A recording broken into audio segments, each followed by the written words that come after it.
Breaking news here for you at CNN. In recent hours, the United States Air Force has dropped its largest non-nuclear bomb on what's believed to be an ISIS camp. Right there, you see the red dot in Nangarhar province in Afghanistan. A major escalation by the Trump administration. Let's go straight to our senior Pentagon correspondent, Barbara Starr. Barbara, you broke this news a short time ago. You've been doing some additional reporting on the targeting and the first ever use of this massive weapon. What's the latest? John, what we now know is the authority to conduct this airstrike had to be approved at the 4-star level by General Joseph Votel, the head of the U.S. Central Command, someone very familiar with Afghanistan. This area in Nangarhar in eastern Afghanistan, quite close to the Pakistan border, we now have additional information from the U.S. military. They went against a tunnel and cave complex in this remote mountain region that ISIS had basically retreated to. They were able to strike this tunnel and cave complex with this very large, the largest non-nuclear bomb the U.S. has in its inventory, and they say still be assured that they weren't striking civilians or other Afghan or U.S. Special Operations Forces still in the Nangarhar region. The U.S. has been up in that region for several weeks now, trying to work to, as they say, clear out the ISIS forces there. It has been a deadly operation for them. So I think clearly the military objective was to drop this bomb and basically get it over and done with and get the ISIS forces killed off in that region, not let them escape back across the border to Pakistan. A little bit unusual, I still have to say. We have not ever seen this bomb used in combat. As General Hertling was saying a short time ago, this is something the U.S. had worked on for probably a decade. There's video of the extensive testing of it, but they'd never used it. It had been secretly in Afghanistan for some time, we are told. Our Pentagon reporter Ryan Brown finding out that it had been there. There had been an aircraft there. It had been stationed there, waiting for the right target to come along to use it. And when they flew the mission just a few hours ago, it didn't come from overseas. It was a cargo aircraft and the bomb already located in Afghanistan that they used. So they obviously had in mind to keep this secreted away, if you will, and be able to pull it out of inventory and use it when they found the right target. And apparently a few hours ago they felt that they did. John? And Barbara, just from your experience or from what sources are telling you this afternoon, obviously you have to let the event clear and then you do a battle damage assessment to see what you've got on the ground, how successful you were, and what the follow-up challenges are. Any sense of how long it will take for that assessment to be made? Well, I think in the daylight hours they will be flying, and it's looking at the clock over here, it's nighttime now, dark in Afghanistan. They will be flying reconnaissance over the area, drones, aircraft. Some of them will have nighttime capability, but they will want to take a very close look at it in the daylight hours and see the level of damage that they were able to cause.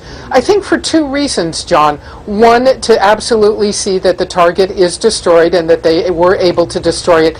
But again, because they've never used it in combat, this will be something that intelligence analysts will want to really pore over and make sure the weapon actually worked as designed and as expected. This is a first, so they're going to want to take a very close look at it and get all the intelligence they can, analyze exactly what damage they were able to inflict. John?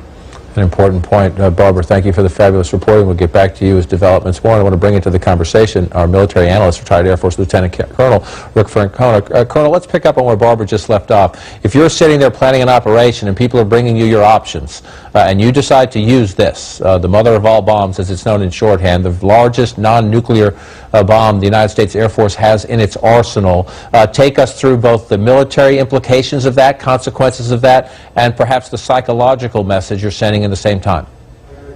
Well, this bomb it's 11 tons of TNT. So it's going to set off an enormous blast. It will feel like a nuclear weapon to those anywhere near the area. So there's that psychological thing. But you have to figure out what weapon you want to use when a target presents itself. And in this area, you know, mountains and caves and this tunnel complex that they're very concerned about, you want something that's going to be able to get a blast effect into those caves, into those tunnels. And this is the weapon to do that. The overpressure from this weapon will send shock waves through these tunnel systems, and it will kill almost everybody in there. That's why you use this particular weapon. It is an untested weapon. We have never used it before, so it will be interesting to see how it actually works in a combat environment. It basically pushed out the back of a C-130. I think it weighs out at about 25,000 pounds when it comes off the aircraft. And so if you're talking about a big underground tunnel complex, just describe for me sort of if you're sitting in the room planning this out. You say if you're in a tunnel, no matter how far underground, no matter how deep, I mean, what is the capacity if you have a large underground complex like this? You can kill everybody? Well, it depends on you know, the proximity of the blast to the tunnels and how extensive the tunnel network is. But when you drop this thing in the middle of an area where you've got tunnel adits and exits, that blast is going to go ripple through there and cause such an overpressure that it will kill you know, anybody within a certain range. We don't know what that range will be, but it will be hundreds of meters. All right, Lieutenant Colonel Rick Francona, appreciate your expertise and insights on this. I want to come quickly into the room here. Dramatic breaking news changing our conversation today. What does it tell us about the new Commander-in-Chief and the questions he faces in Afghanistan? He just said yesterday he's sending his National Security Advisor to Afghanistan to make big choices about the continued U.S. military presence. And really interesting because we actually haven't heard much from Trump, both as a candidate and since taking office, about Afghanistan. It's the country's longest war, and yet one that hasn't gotten a lot of attention compared to ISIS and some of the other conflicts that he's talked about. But clearly it shows that he is, as we know after the Syria strikes, he is willing to use force in quite dramatic ways. And one of the things the president has done, according to folks in the Middle East region and also according to military officials, is given the military more agency over combat decisions, allowing them to do more, and not sort of holding back. I mean, the Obama administration really had a very high bar for engagement, in part because what he wanted to do was withdraw from some of these wars. Trump is very much allowing the military folks on the ground to make decisions about what's necessary to defeat ISIS, which in some ways you could look at this as a fulfillment of his promise to really prosecute that war in a more aggressive way.